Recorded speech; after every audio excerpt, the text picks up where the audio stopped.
Hey everyone, it's TV dinner time. Kick your shoes off, get comfy. Today we're talking about episodes 3 and 4 for season 1 of The Sympathizer. Our previous episode we discussed episodes 1 and 2, so this is just continuation. Episodes 3 and 4, still a fairly new show. It's from 2024. So I want to give everyone a spoiler warning before we get into it.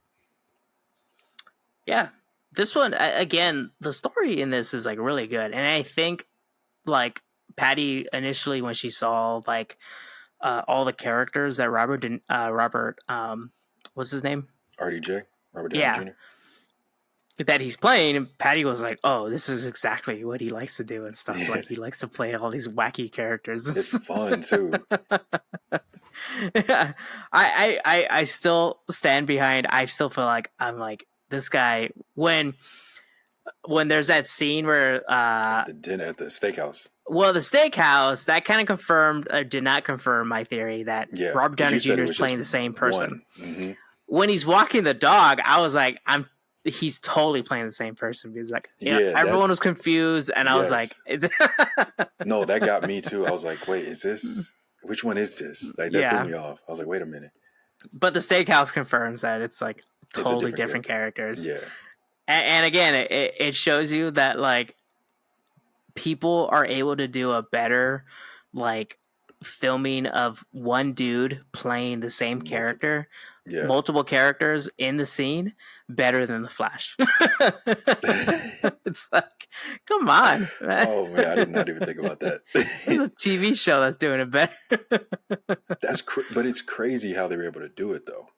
Like Eddie Murphy did it for the clumps and all that stuff. Yeah, but he was like, I guess the same situation. Like he was decked out in makeup and the suit and everything, and this was very reminiscent of that. Like you kind of saw how they framed it a little bit closer, so you couldn't see the person next to him. So it kind of gave it away a little bit, but they did a great job. Like the fact that they had panning shots of like, hey, we're gonna look at the person on the right, then the person on the left. Like that was really good. Yeah, because it almost kind of like there's a lot of like I learned about like a role on TV sets and movie sets that the continuity person, the one that that couple's actually over there 2 inches. Yeah, or like you had a little bit more juice last time. Yeah, so it's like that person must have had like the most stressful day to be all right, this guy's shoulder was not right there when we pan over. Stop eating the food or we're going to ruin this shot. Stop it. Before I cut you off again, the second episode, episode 4, goes to what you've thought about doing as an idea for like this podcast is like watching stuff that they're making TV shows or movies with. Well, it was reminiscent of Coppola making Apocalypse Now. That's what I thought about that entire time. Like that documentary his wife filmed. Which we watched. It was cool. Yeah, what the hell? The Hearts of Darkness. There we go. Yeah. But that's exactly, as soon as that started playing, I was like, oh, this is that. Like, this has to be that. Which is fairly similar because it's like I don't think I think Coppola does state that Apocalypse Now is a Vietnam War movie and stuff, and then also this, it's a Vietnam War kind of like the whole war's kind of happening and stuff. It was very interesting to see like Robert Downey Jr. on like and it's funny because directing side, but then also what they had to do, since it's a period piece, is that they have modern filmmaking devices, but then they had to bring in period piece filmmaking devices for the filming of it. So it's like it's such a weird like little time capsule. Well, then even watching like that is David Duchovny, right? That was doing the method acting.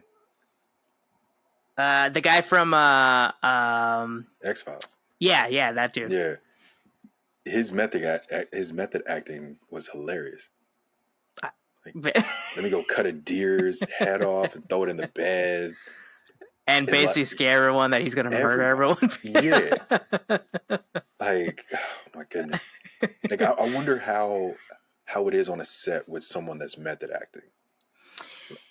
It sucks because like my most favorite actor is Daniel Day-Lewis, and he's a method actor. Yeah. But David's portrayal in this episode is like, oh, they must be a douchebag. Yeah, and that's what I assume. Like, no, only call me by my character's name. It's like, but that's not your real name, and you're texting people on your modern phone. But yeah. what the heck is going on, dude? like there's stories that like Daniel Day-Lewis made his like family call him like Lincoln when he was like getting ready to play it.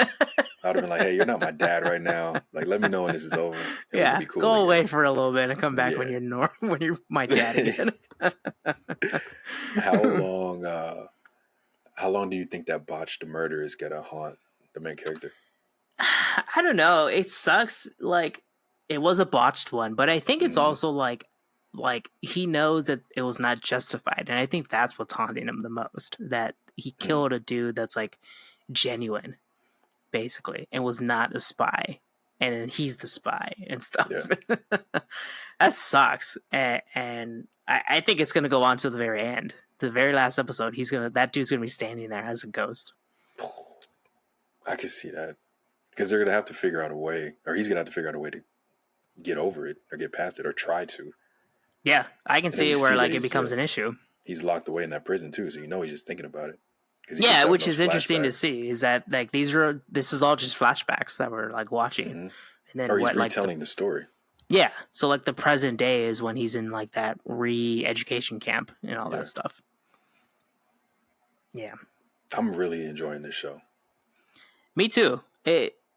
It's because it's a period piece. It's awesome. I think the dude that plays the main character is cool and everything. That like, and you have a lot of like variation in what you're watching and stuff. Like, they're making a movie within this TV show.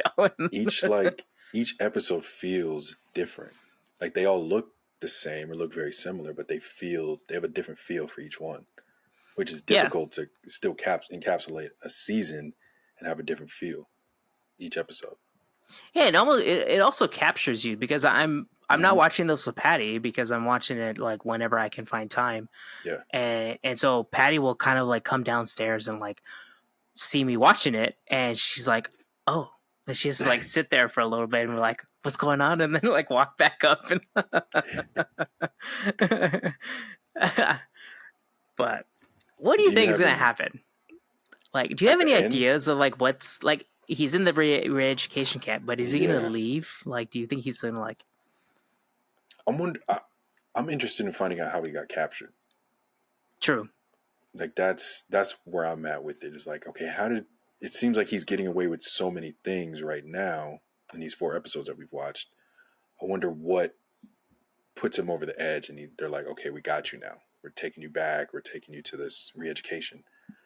So that's what I'm interested in finding out. I think he's going to be able to figure out a way to get out of it, though. Yeah, I do see that. Where it's like my question, or my thought when you said like, how does he get captured? Mm-hmm. Do you think the people around him figure out that he's a spy now? That could be. Yeah, the general may have finally figured it out, woken up and be like, oh, hey, you're the person that's been snitching. Yeah. I don't know. I think Sandra Oh does. Or for sure, the character. She definitely finds out. Yeah. And then does that become an issue and all that stuff? Or the journalist dude, the one that like is like really awkward and like wants to be at these places. But yeah, it's like, why do the Viet Cong want him back to then tell his story and stuff? And like, does he get? Were they afraid he's going to be too American and everything? Yeah, they're enamored by that story. Yeah.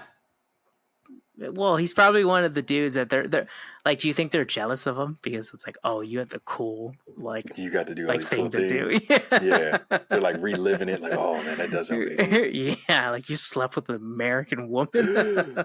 A woman?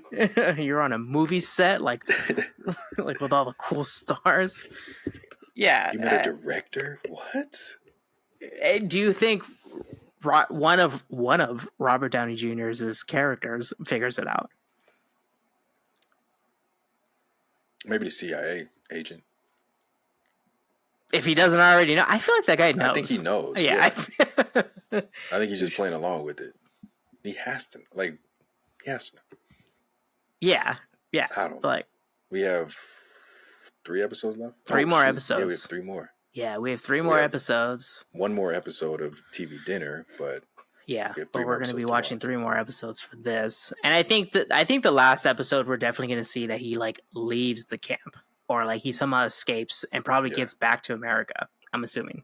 With Sandra we get back to Sandra Oh and stuff and all that, and whether or not like maybe the general can't accept them back if he doesn't get rid of the general, but like maybe the general's family is like, hey, we're all in America, like let's just kind of like wash our hands of everything. Like the Vietnam that we want to go back to is not going to become the Vietnam that we left and stuff, or like we want it to, which is sad because it's like you're kind of like, man, like this sucks like all around too.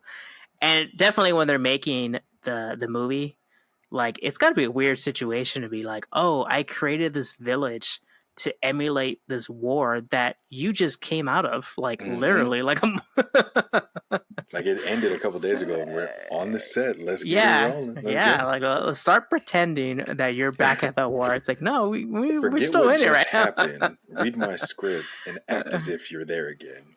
It's Jesus Christ. It's like try. Yeah, but Robert Downey Jr. as the director understands the plight of the Vietnam people. Oh yeah, it's a special place in his heart. Yeah. If he, but I think I said it last time. Like, if this man doesn't win an award for all these characters, like, there's something wrong. That is true. Like, at least like an award for like TV shows, like really distinguish that this is a TV show. Like, because like he's putting in a lot of work for like, and we're 3 episodes away from the end of this. And we have like a new character of Robert Downey Jr. like every single episode. Yes. So like, there's probably still more to come. Oh, I hope not. I don't even know the name of half of these guys. I know. Like, once enjoying the show. Once Professor Hammer, because I remember they made a joke like, "Oh, look at Professor Hammer getting hammered at the steakhouse." I do remember that one, but I don't know the CIA. Like, I just know the CIA guy. I don't know his name. Like, there's just too many. Yeah, and it's very hard to like distinguish, like, because like you get confused as to which one he is. Yeah, which Robert character you're seeing, because it's like, oh, they kind of all look the same and everything. Yes. Even when they were in that what was it, strip club? Oh yeah, right. Still difficult to figure out, like, okay, which one is down there doing the nose candy and which is doing that. Like, all right, I'm just gonna enjoy this. Yeah, that was a very awkward scene too. Like back then, that was like how it like. I want something sweet. It's like what they said after the steakhouse, and they show up there. I'm surprised Deadpool didn't use that. Yeah, that's true. Because they could have got away with that for sure. Like, hey, I want something sweet, and then pull up with a cone full of it. So Disney drew the line. Mickey Mouse was like, nope. Like, no. Now, do you still recommend this as the last question that we ask? Yeah. Yeah, definitely. I guess I guess we can definitely say like the definitive recommend once we see how it ends, but this is definitely a fun journey and stuff. It's a fun little like palate cleanser for like everything else we've been watching, and it kind of like takes you back to this. It's still just as dark as all the other stuff we've been watching. Yeah, sadly, and this is very real too. Where like the boys, it's like, oh yeah, you can tell that's not real and stuff. It's like goofy. This. People's lives were actually affected with what we're watching right now. The world, shoot. Yeah. So yeah, let us know if you've seen the Sympathizer on Max. I think it's called, or done by HBO. We just talked about episode 3 and 4. Let us know in the comments below if you have watched these episodes or watched the series, if you liked it, disliked it, what you thought about it. And please like and subscribe to Saturday Night Popcorn for more TV dinners like this.